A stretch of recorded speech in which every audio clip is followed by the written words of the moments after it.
Euh, on pourra me demander pourquoi je n'ai pas été à la manifestation prévue à Bruxelles aujourd'hui, enfin ce dimanche, pas aujourd'hui, on est déjà lundi, donc hier, dimanche. Mais ils disent, on vous instille la peur de mourir, et c'est pour ça qu'on vous fait accepter toutes ces mesures.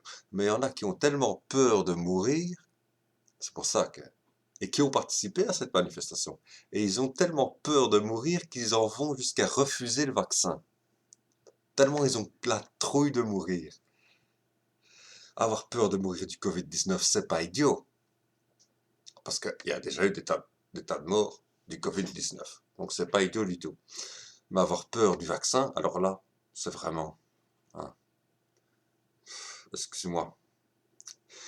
Mais bon, peu importe. Donc cette manifestation étant composée de gilets jaunes, d'anti-vaccination, etc., de loufoques, d'ailleurs, je ne participe à aucune manifestation, cela dit, depuis longtemps, parce que j'en ai marre de servir de chair à canon de manifestation pour apporter mon soutien non pas à la cause qui est défendue, mais au type qui prend, qui est le chef, entre guillemets. Hein. Voilà, tout simplement. Hein. Bon, pour faire le succès du chef plus que de la cause que je défends. Il y a des mesures absurdes, je le reconnais, et parmi toutes ces mesures absurdes, et c'est pour ça que je suis pour la vaccination, c'est parce qu'une fois que la vaccination sera faite, de l'ensemble de la population sera faite, de la majorité de la population sera faite, toutes ces mesures absurdes ne pourront plus se maintenir.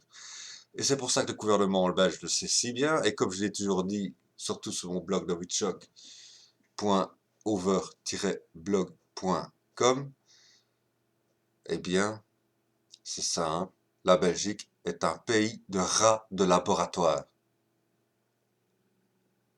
La Belgique est un pays de rats de laboratoire. La population belge sert de rats de laboratoire.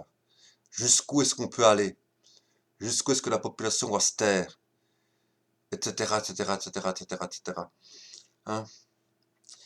Et donc, mais la seule mesure, l'une des seules mesures, parce qu'il y en a plein, mais l'une des seules mesures qui me sort par le cerveau, c'est tout simplement le couvre-feu.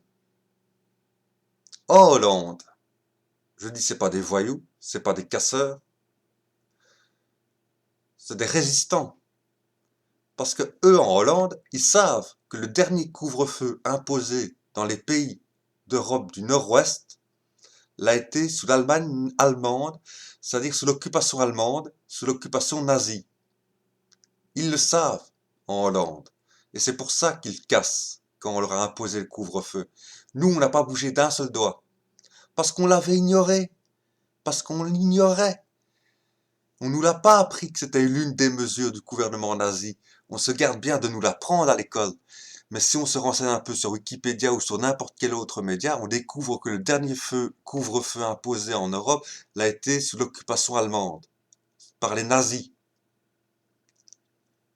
Même lors des attentats, même lors de la période des grands attentats, en France et en Belgique et en France, on ne nous a pas imposé de couvre-feu. Or, ces attentats avaient lieu la nuit, avaient eu lieu la nuit. Et c'est la nuit que ces terroristes se déplaçaient. Et donc, on ne nous a pas imposé de couvre-feu, même lors des derniers attentats, alors que nous étions soi-disant en situation de guerre, et maintenant que nous ne sommes pas en situation de guerre, alors que le virus ne se propage pas plus la nuit que le jour, ce serait ridicule de penser que le virus se propage plus la nuit que le jour, ce serait d'un ridiculisme total, c'est non scientifique de penser ça, excusez-moi de le dire, hein, c'est clair, c'est évident, eh ben on nous impose un couvre-feu qui à partir de 18 heures en France, qui à partir de 22 heures à Bruxelles et en Wallonie, qui à partir de minuit en Flandre, jusqu'à 6 heures du matin le lendemain.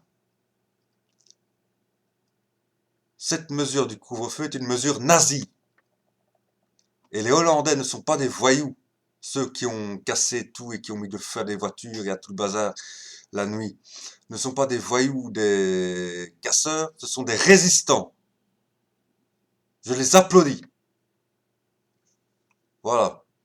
Et honte aux Belges qui n'ont pas fait la même chose. Voilà.